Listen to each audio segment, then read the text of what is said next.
Hello and welcome to Kent Tonight Live on KMTV. I'm Kristen Hawthorne and here are your top stories on Wednesday the 8th of April. Summer comes early. Mini heatwave brings temperatures of 23 degrees to Kent. We've decided we're just going to go enjoy a bit of sunshine and grabbed a few bags. You fancied testing out your new tool, didn't you?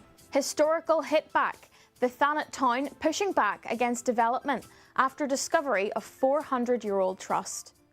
This is really about the rule of law. And going full circle. Veterans Sailing Charity visits Medway on its journey across the UK. Coming up the river into Chatham yesterday was a unique experience, and being able to berth here in the dockyard is really fantastic.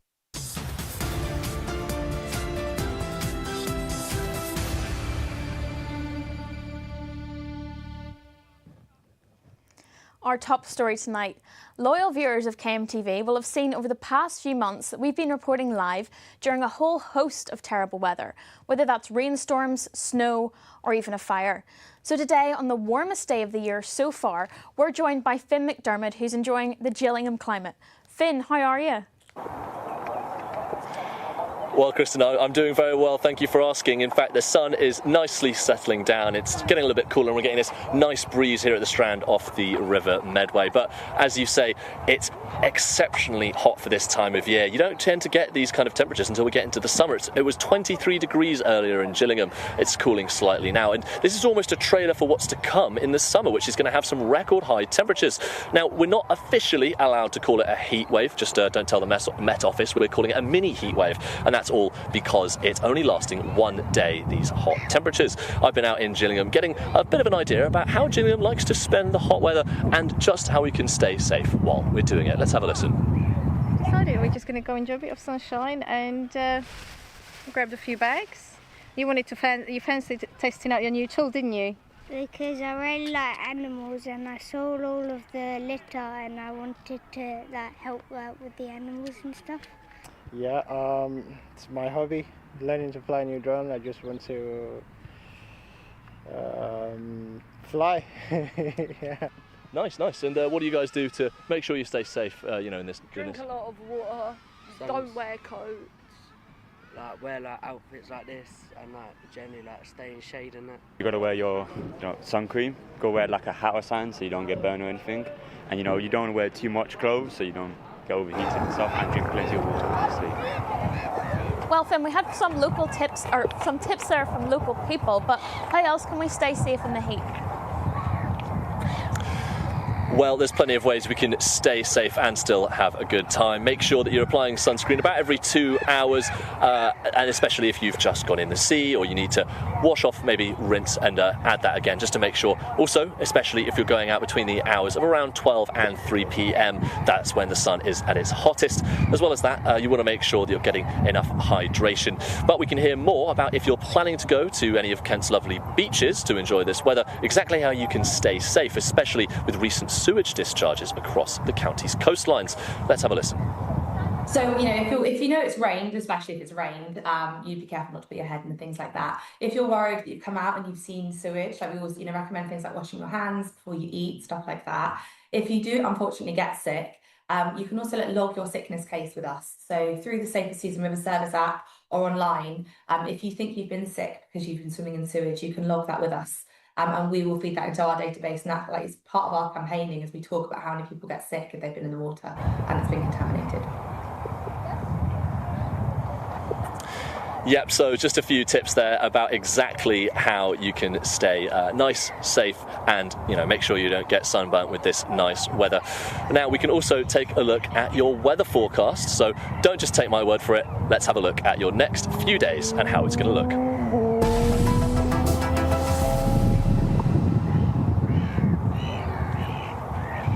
Well, it's a warm one tonight, not a cloud in the sky. Temperatures reaching highs of 14 in Dartford and Medway, slightly cooler in the rest of the county. Clear skies into the morning, temperatures highs of 16 in Canterbury, temperatures of 14 and 15 for the rest of the county.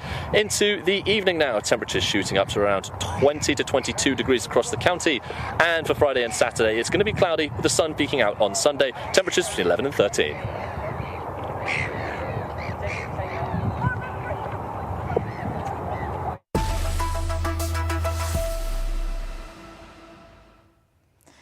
Finn McDermott there bringing us the weather. But now, the will of a 17th century nobleman could derail the development of a large estate in Thanet. Plans for 1,600 homes in Birchington that have previously been approved by the Thanet District Council have now been put on pause, as campaigners say the land may still be bound by a centuries-old charitable trust. Over 2,000 locals have objected to the development, but campaigners say this isn't a case of being NIMBYs, it's following the rule of law. Chloe Brewster headed down to the land to find out more. This farmland in Thanet is earmarked for a 1,600 home estate, but after the discovery of a 17th century will, the development could be thrown into question. This application was put in years ago, and I suppose that I had run on the assumption that the authorities would do their thing, they'd do their due diligence. And I was really surprised, I must admit, when 5 years into the process, nobody seemed to be able to answer the most basic of questions. Who owns the land and why? This is really about the rule of law. And yes, of course, we all understand that houses need to be built, people need somewhere to live. But property and law is the very basics of the English legal system, and we can't just ignore it because it's old. The document, which is over 380 years old, sets out that the land should be used to fund scholarships for young people born in Thanet. David set up the Thanet Trust Association in hopes of giving a voice to the community who, according to the will, should receive the benefits of the land. The development was approved by Thanet District Council last December, but now a joint judicial review posed by the Thanet Trust Association and Birchington Parish Council means it would be questioned in High Court. While the judicial review won't bring up answers of what should actually happen to this land and who exactly owns it, it will reveal whether Thanet District Council followed the right procedures before permitting the development here. We picked up on a range of issues that we felt were quite substantial issues on planning matters, and took those forward to our legal advisors in January when the time came. They examined it and they felt there wasn't enough information there. There wasn't enough substance to put together what they felt was a really robust appeal for a review. Then, of course, the Thanet Trust Association stepped up. Yes, we need more homes. We need homes for local people at prices that suit local budgets. And it's not the place for large townhouses that cost fancy prices. A spokesperson for Thanet District Council said, "We're aware of the judicial review application and are waiting on the High Court's decision on whether the case will progress. For now, the land continues to be enjoyed by dog walkers and nature lovers, and many here are hoping that the development doesn't mark a historically wrong decision for the area." Chloe Brewster for KMTV in Birchington. Almost £10,000 has been raised for the family of a victim of a suspected murder, and an appeal for a crime prevention charity has been set up in his memory. 19-year-old Ashton Harrington was killed in Belmont Road in the early hours of Good Friday and is understood to have been known to the alleged offenders. Reporter Naila Mohammed joins me in the studio now to tell us more. Naila, tell me the details of this suspected murder. So Ashton Harrington, like we said, was found dead in Belmont Road on the early hours of Good Friday morning, 3rd of April. The cause of death is believed to be stabbing, and like you said, it's understood that he was known to the alleged offenders. And now officers attended the scene at 2 o'clock in the morning on the 3rd of April, and an air ambulance landed at a nearby recreation ground just an hour after. Detectives are currently wanting to locate both Tobias Abahe and Kieran Barnes, who you can see on screen now, and they are wanted in connection with the incident that happened in Whitstable. It's also understood that they have links to Herne Bay, Whitstable, Canterbury, Sittingbourne, Ramsgate and London. But the forces have confirmed to us still that these two men have not yet been found and are still wanted in connection with what happened. So the family then of the victim are looking for support. Can you tell us a bit about that? Absolutely. So they've set up 2 fundraisers at the moment. The first fundraiser is to help the family fund the funeral costs, because it's believed that Ashton didn't have life insurance. So some of the funding would be used for the funeral. The second fundraiser is used to support crime prevention charity working across communities in Kent. The total amount raised was around £10,000.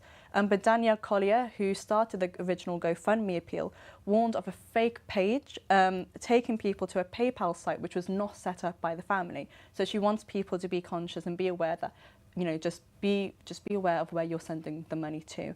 But as we just saw on screen there, dozens of tributes have been put out on Whitstable Town Football Club in condolence to Ashton Harrington.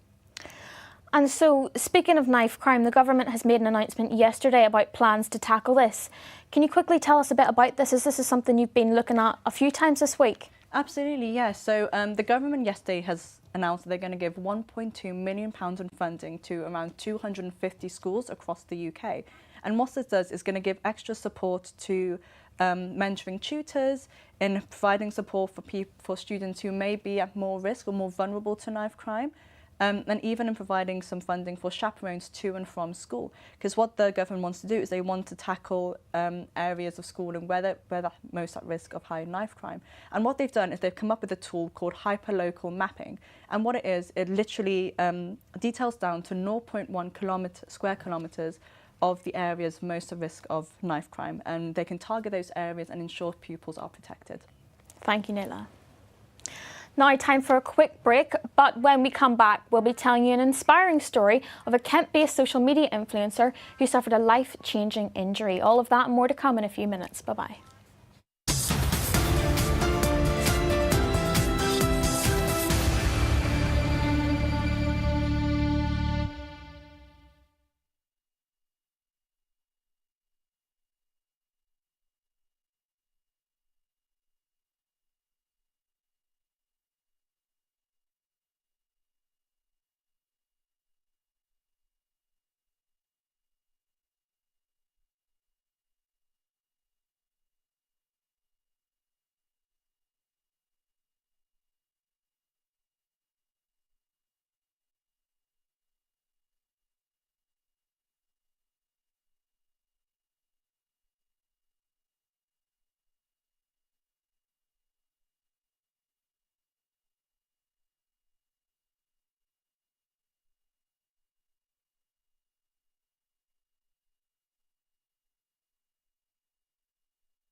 Hello and welcome back to Kent Tonight live on KMTV.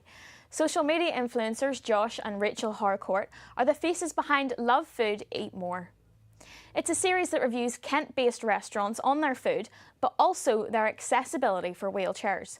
In 2004, Josh had a life-altering accident whilst training to become a world-class gymnast. He had broken his neck at Pegasus Gym Club near Maidstone, resulting in him unable to use his legs.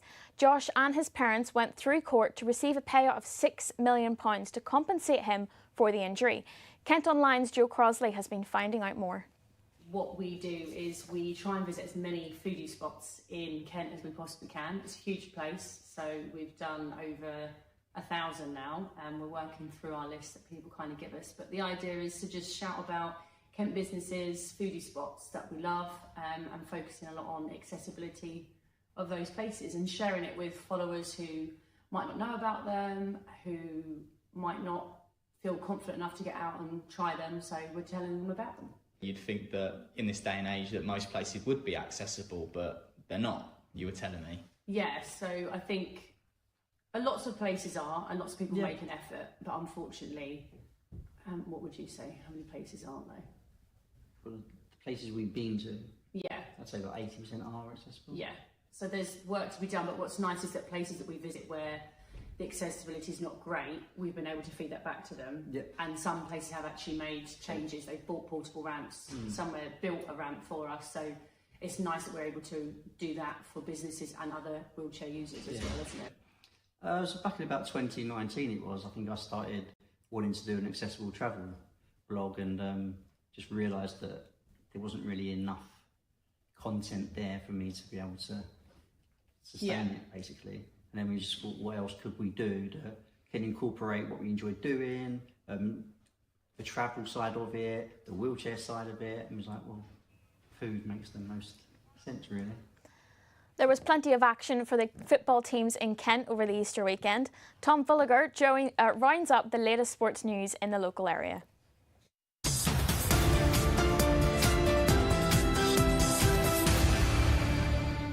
Folkestone goalkeeper Ted Collins is optimistic that his team can carry the momentum from their title-winning Isthmian Premier season into the next campaign. Invicta will be playing in National League South next season against other Kent sides like Maidstone, Tunbridge and Ebbsfleet if they stay in the league. Asked what he is most excited about with the prospect of playing at Step 2, Collins replied, "I think just trying to carry on that buzz from this season. It's almost a case of why can't this carry on? I'm now more motivated and even more excited to sort of carry this on. I'd love to experience this again." Gillingham's owners have apologised for the club's on-field failings this season as they look to encourage fans to secure their seats for the 2026-27 campaign. Season tickets have gone on sale with a slight increase in cost, and owners Brad and Shannon Gallinson have assured fans there will be large-scale, substantive change this summer. They wrote to fans saying, "We won't sugarcoat it, this has been an incredibly difficult season and we know you felt it. The results on the pitch have not been what this community deserves, and for that we are truly sorry. What has never wavered is you. Through the frustrating afternoons and the long away trips, your loyalty and passion for this club have meant everything to us."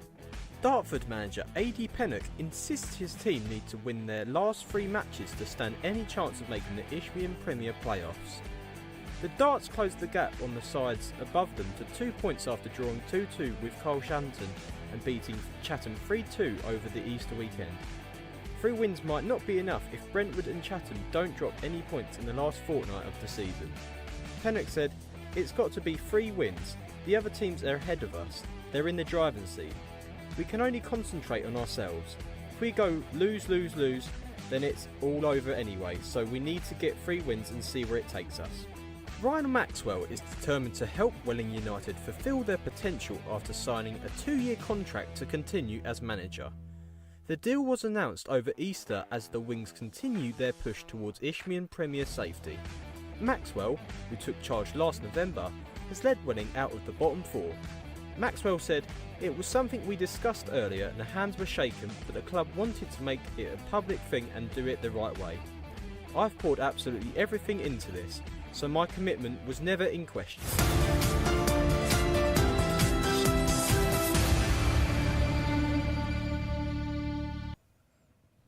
now don't forget you can keep up to date with all our latest stories across Kent by logging onto our website kmtv.co.uk. There you can find reports like this one. We have plenty of oddly named places in Kent. Noah's Ark, Fong Lane and Ticklebelly Alley, to name a few. But one of the most loved is without a doubt Sandwich in the southeast. And while I can imagine locals may be a tad fed up of the Sarnie-themed jokes levelled in their direction, today's event gathered lovers far and wide to the Crisp Inn in the town. Yes, the Crisp Inn. They were there to taste an authentic sandwich. The first ever sandwich was said to have been crafted in 1762 by John Montague, the 4th Earl of Sandwich. It was said to have been because he wanted to be able to eat without having to use cutlery or taking a break from his gambling, allegedly. This way, he could eat as he played, using the bread as kind of a two-part edible plate. But what does that sandwich actually look like? So there's bread, of course. There's prime steak, beef steak, which is excellent. There's Christmas pudding. Christmas pudding in a sandwich? Well, what do pub revellers think of it? It's really good. I was a bit sceptical at first, but it actually really works together. Unbelievable.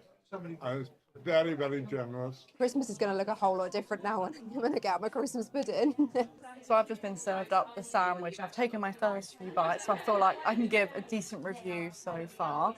So it's a bit strange, right? So you've got your bread, you've got your beef, you've got your pickle, very, very typical. But then there's like Christmas pudding in it. It might have changed my favourite. Although the campaign is a marketing stunt, Mayor Emmett says it has done a world of good for the town, with even the local councillors getting involved. Before there were BLTs, before there were coronation chickens, there was the first sandwich. When it was announced to me, I just thought it was a great opportunity to sell sandwich to the wider community and hopefully instill some more tourism into the town. It hasn't cost us anything. I think it's all been run by a national company. We would have been silly not to buy into it. And, you know, we know how this works with social media. There's a ripple effect. People will share, people will talk about it, and then people will actually think, let's go and visit. Let's have a toast to sandwich. Chloe Brewster for KMTV in Sandwich. And finally, after nearly 2 years of planning, veteran sailing charity Turn to Starboard is sailing 2,000 miles across the UK and has paid a visit to Kent. Docking at the historic dockyard in Chatham, the Full Circle expedition will teach veterans sailing and raise awareness of the Invictus Games taking place next year. Our community reporter Henry Luck reports. Turn to Starboard has paid a visit to Chatham's historic dockyard to raise awareness of the skill of sailing. Sailing across the UK on the two tall ships, Pilliou and Spirit of Falmouth, this cruise mission began in Falmouth last month, intending to journey 2,000 miles and visit 22 ports around the country. It is amazing, and actually each port is different. So I'm a lifelong sailor, and that's why I decided to help the charity in my retirement.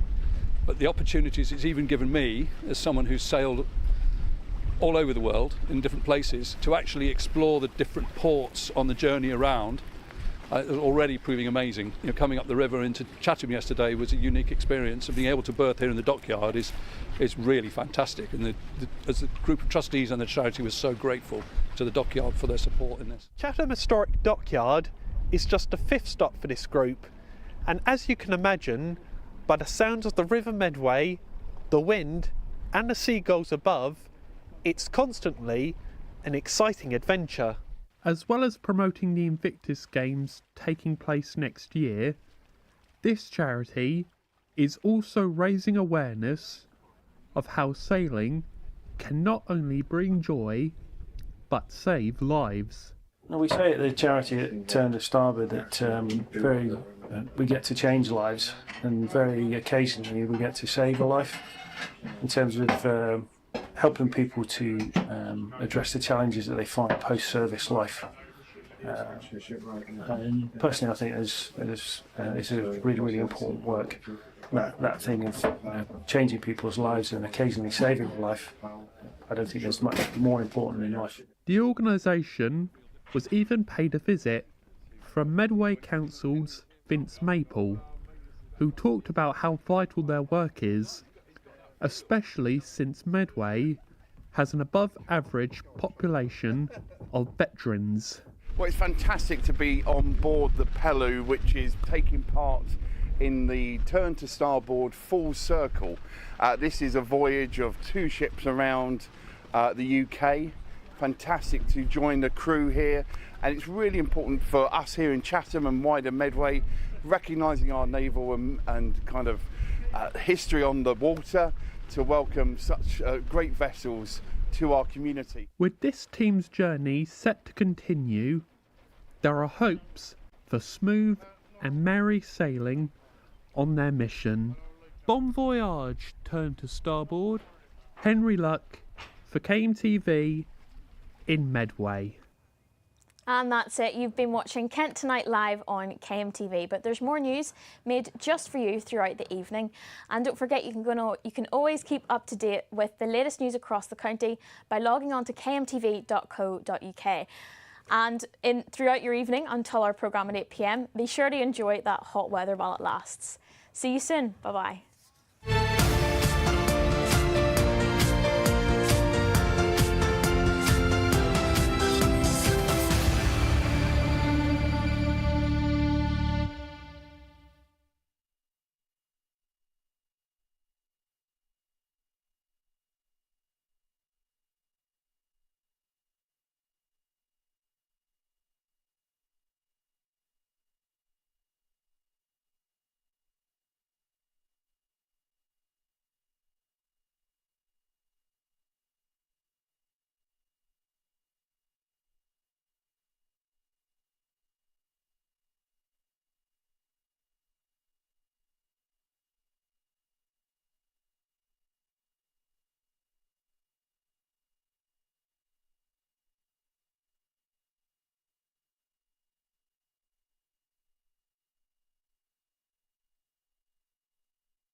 Turn to starboard